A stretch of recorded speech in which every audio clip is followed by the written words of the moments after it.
უკვე რამდენიმე ვიდეოა, რაც მუშაობთ ფურიეს წკრივებზე და იდეა ის იყო, რომ ნებისმიერი პერიოდული ფუნქცია შეგვიძლია წარმოადგინოთ ფურიეს წკრივით, აი ამ უსასრულო ჯამით და მოდი ამ ვიდეოში ვქნათ ეგ, როგორც იქნა. გვაქვს, როგორც გახსოვთ, პერიოდული ფუნქცია, რომლის პერიოდია 2π, ეგ სიმარტივისთვის ავიღეთ უბრალოდ, იმიტომ რომ პირდაპირ სინუსები, კოსინუსები გამოგვადგება, ანუ გულისხმობ რომ პირდაპირ სინუს s რომ აიღებ უბრალოდ აქვს 2π პერიოდი და ძალიან მარტივად მაგის ჯერადი პერიოდები მომდევნო წევრებს. რა თქმა უნდა, შეგვიძლია განვაზროგადოთ ეგ მომავალში და პირობითად ავიღოთ რომ როცა აი ეს ფუნქცია 0-დან π-მდეა მაგალითად უდრის 3-ს, როცა π-დან 2π-მდეა უდრის 0-ს და ისევ მეორდება შემდეგ 2π-დან 3π-მდე უდრის ისევ 3-ს და ასე შემდეგ. ახლა მოდი ვიპოვოთ პირველ რიგში აი ეს მუდმივა.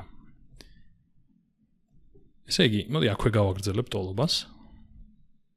გვაქვს აი ეს ინტეგრალი საპოვნელი და ავდგეთ და ეს ინტეგრალი გავყოთ ორ ნაწილად. ანუ გვაქვს 1 გაყოფილი 2π-ზე და ინტეგრალი გავყოთ 0-დან π-მდე, იმიტომ რომ ერთი მნიშვნელობა აქვს ფუნქციას და მოდი ცალკე დავწერე აქეთ პრინციპში dt-ს და პლუს ინტეგრალი π-დან 2π-მდე.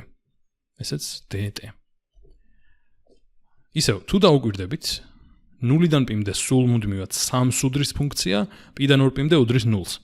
ესე იგი, აქ ft რომ უნდა იჯდეს, ბარემ მაგისი მნიშვნელობა ჩავსვათ, ხო? 0-დან π-მდე რასაც უდრის, 0-დან π-მდე უდრის 3-ს, π-დან 2π-მდე უდრის 0-ს. რაც ნიშნავს, რომ აქედან ინტეგრალი იქნება 0. და თუ დაუკვირდებით, არა მარტო ამ მუდმივას პოვნისას, არამედ სხვა კოეფიციენტების პოვნისასაც უკვე შეგვიძლია პირდაპირ 0-დან π-მდე დავთვალოთ ინტეგრალი, იმიტომ რომ π-დან 2π-მდე აი ეს ft ყოველთვის იქნება 0. ანუ 0-ჯერ რაღაც გვექნება, საიდანაც ინტეგრალი უნდა ვიპოვოთ, მაინც 0-ია. ასე რომ ცოტა გავიმარტივეთ საქმე, იმ მხრივ რომ ორი ინტეგრალის დათვლა არ მოგვიწევს, პირდაპირ 0-დან π-მდე დავთვლით. ესე იგი, ახლა აქ დასასვლელი რა გვაქვს? მოიცა, სწორი ფერით გავაგრძელო. აქ გვაქვს 1 გაყოფილი 2π-ზე და 3-დან ინტეგრალი t არის უბრალოდ 3t. ესე იგი 3t და უნდა ვიპოვოთ 0-დან π-მდე. და ეს რა იქნება? ეს იქნება 1 გაყოფილი 2π-ზე გამრავლებული 3π-ს მინუს 0, იმიტომ რომ 3-ჯერ 0 იქნება ეს, რაც პირდაპირ გამოდის 3π გაყოფილი 2π-ზე, რაც გამოგვივიდა, ესე იგი 3/2. ანუ დავადგინეთ პირველი რაღაც ჩვენი ფურიეს მწკრივის, აი ეს წევრი არის თურმე 3/2, რაც ლოგიკურია. თან ანუ ჰაერზე ავრამბობ ლოგიკურია, მეთქი მართლა ლოგიკურია, იმიტომ რომ ხომ ვთქვით, რომ ეგ პირველი, ანუ აი ეს კოეფიციენტი თან ინტეგრალზეც ხომ ჩანს, არის საშუალო მნიშვნელობა და მართლაც ფუნქციას ნახევარჯერ მნიშვნელობა აქვს 3 და ნახევარჯერ 0. ამიტომ 3/9 რომ მივიღეთ საშუალო მნიშვნელობა, არ უნდა იყოს გასაკვირი და ახლა მოდი გავაგრძელოთ, ეს პირველი ნაბიჯი იყო, მაგრამ ყველაფერი გავაკეთოთ, ვიპოვოთ a კოეფიციენტები.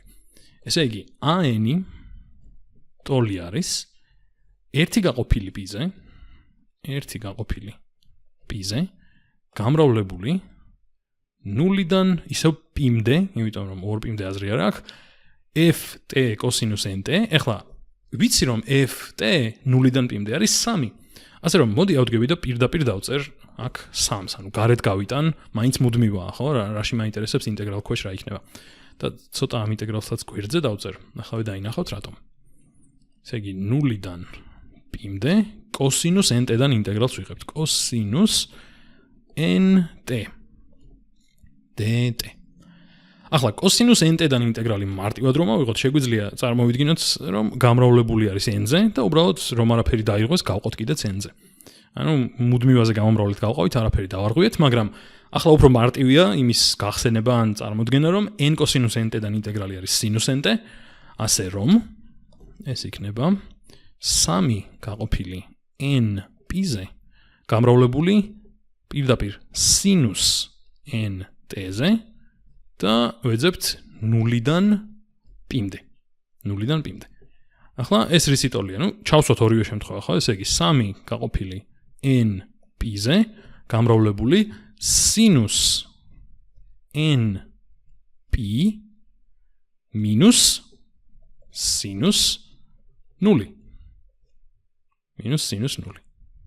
ახლა ვიცით რომ სინუსი 0-ზე 0-ია, პირდაპირ, ესე იგი აქ გვაქვს 0 და სინუსი, ანუ n-ი წარმოვიდგინოთ, რომ არის 1, 2, 3, ასე შემდეგ, სინუსი π-ზე 0-ია, 2π-ზე 0-ია, ასე შემდეგ, ასე შემდეგ. ანუ ესეც ყოველთვის არის 0. ესე იგი, მთლიანად მივიღეთ, რომ a კოეფიციენტები საერთოდ არ გვაქვს, ანუ ყოველთვის არის 0.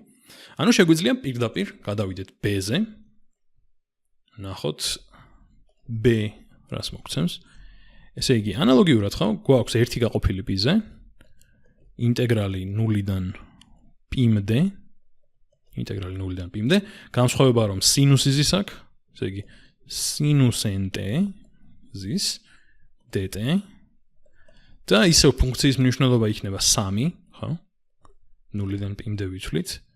და ესე იგი, აქ არის 3 და ამ შემთხვევაში -n-ზე გავამრავლოთ და გავყოთ გამოსახულება, იმიტომ რომ -n sinus nt-დან ინტეგრალი მოგცემს cos nt-ს.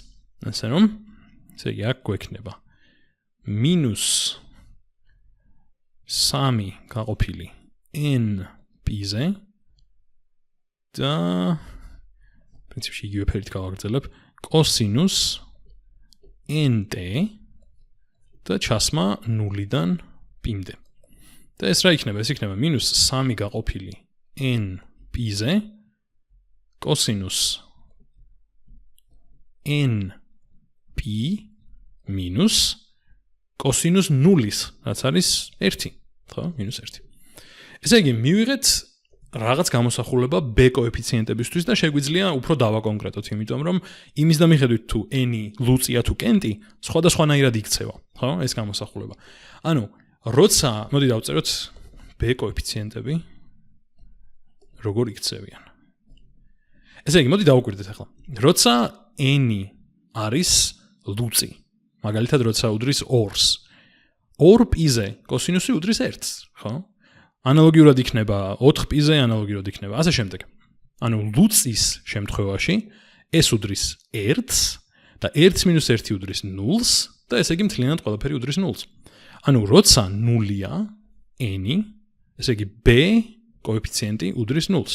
როცა ლუწია, ბოდიში.